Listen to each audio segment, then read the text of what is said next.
여러분, 인류 역사상 가장 고독했던 순간을 떠올려 보신 적이 있으십니까? 우리는 왜 가장 치열한 삶의 현장에서조차 철저히 혼자라고 느끼는 것일까요? 우리는 오늘 세계 100대 감동 실화 중 가장 위대한 사건인 하나님의 편되심에 대하여 상세히 고찰해 보고자 합니다. 이는 인류사의 정점입니다. 만일 우주의 창조주께서 직접 여러분의 후원자가 되어 주신다면 우리의 삶은 어떠한 변화를 맞이하게 될까요? 이제 그 놀라운 실체를 공개합니다.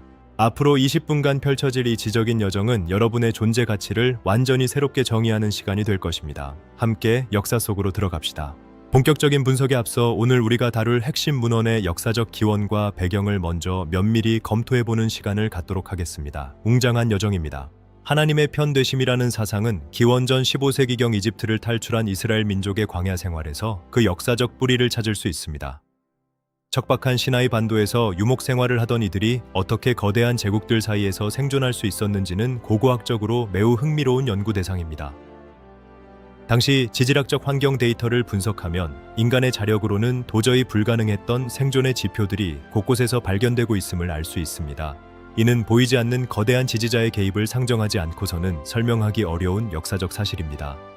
특히 가나안 정착기 당시의 인구 통계학적 변화는 이들이 가진 독특한 신앙적 결속력을 수치로 증명하고 있습니다.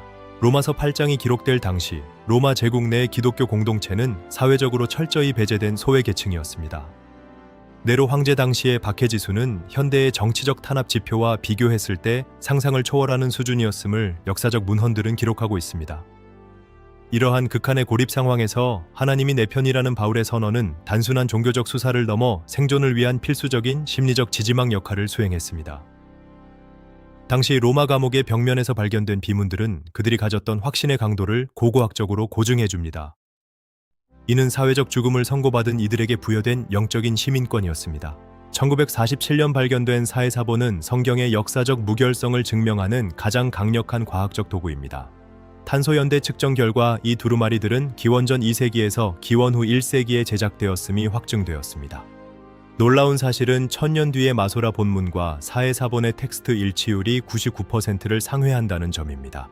이는 하나님의 약속이 역사라는 것엔 파도 속에서도 정교하게 보존되었음을 수학적으로 입증하는 데이터입니다.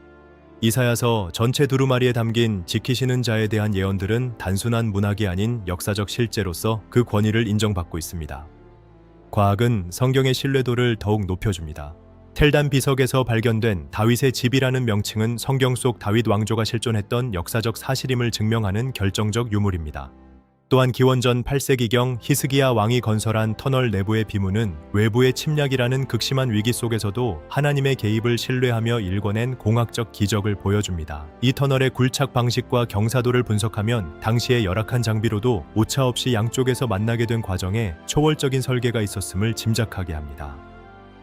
고고학은 땅속에 묻혀있던 하나님의 신실하심을 오늘날 우리에게 생생하게 증언하고 있습니다.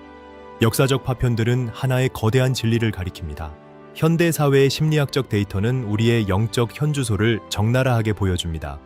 최근 조사에 따르면 한국 성인의 고독 지수는 78점에 달하며 1인 가구 비중은 35%를 넘어서고 있습니다. 이는 경제적 풍요 속에서도 정서적 고립감이 심화되고 있음을 나타내는 통계적 수치입니다. 심리학자들은 누군가 내 편이 있다는 인지적 확신이 코르티솔 수치를 낮추고 우울증 발병률을 60% 이상 감소시킨다는 연구 결과를 발표했습니다. 이러한 과학적 배경 위에서 하나님의 편되심이라는 메시지는 현대인의 정신 건강을 치유하는 실질적인 영적 치료제로 작용하고 있습니다. 데이터는 우리의 필요를 말해줍니다. 로마서 8장 31절은 만일 하나님이 우리를 위하시면 누가 우리를 대적하리요 라고 선언합니다. 여기서 위하신다는 의미는 법정에서 무죄를 선고하고 끝까지 보호하는 변호인의 역할을 포함합니다. 바울은 그 어떤 환난이나 곤고도 우리를 하나님의 사랑에서 끊을 수 없음을 8가지 구체적인 위협 요소를 나열하며 논리적으로 전개합니다. 이는 단순한 위로가 아니라 우주의 주권자가 인간과 맺은 영원한 상속 계약에 기초한 것입니다. 성경은 인간의 모든 실망과 좌절을 뛰어넘는 근본적인 신뢰의 토대를 우리에게 제공합니다. 진리는 결코 흔들리지 않는 반석입니다. 이제 우리는 이 위대한 사랑을 우리의 삶에 구체적으로 적용해야 합니다. 첫째로 매일 아침 창조주께서 당신의 후원자이심을 입에 담아 고백하시기 바랍니다. 둘째로, 오늘 여러분의 주변에서 소외된 이웃의 편이 되어주는 사랑을 실천하십시오. 셋째로, 모든 염려를 데이터보다 크신 하나님의 섭리에 온전히 맡기십시오. 이러한 실천적 결단이야말로 역사적 고고학적 증거들을 여러분의 삶의 간증으로 바꾸는 열쇠가 될 것입니다. 사랑은 행동을 통해 그 생명력을 얻게 됩니다. 오늘이 그 변화의 시작점이 되기를 소망합니다. 하나님은 지금 이 순간에도 두 팔을 벌려 여러분을 기다리고 계십니다. 너는 결코 혼자가 아니다. 내가 영원히 네 편이다 라고 말씀하고 계십니다. 결단을 미루지 마십시오. 오늘 여러분들이 언제 어디서든지 하나님의 축복을 누리는 여러분들이 되시길 바랍니다. 주님의 평강이 가득하시길 축원합니다. 구독과 좋아요를 눌러주시기 바랍니다. 감사합니다.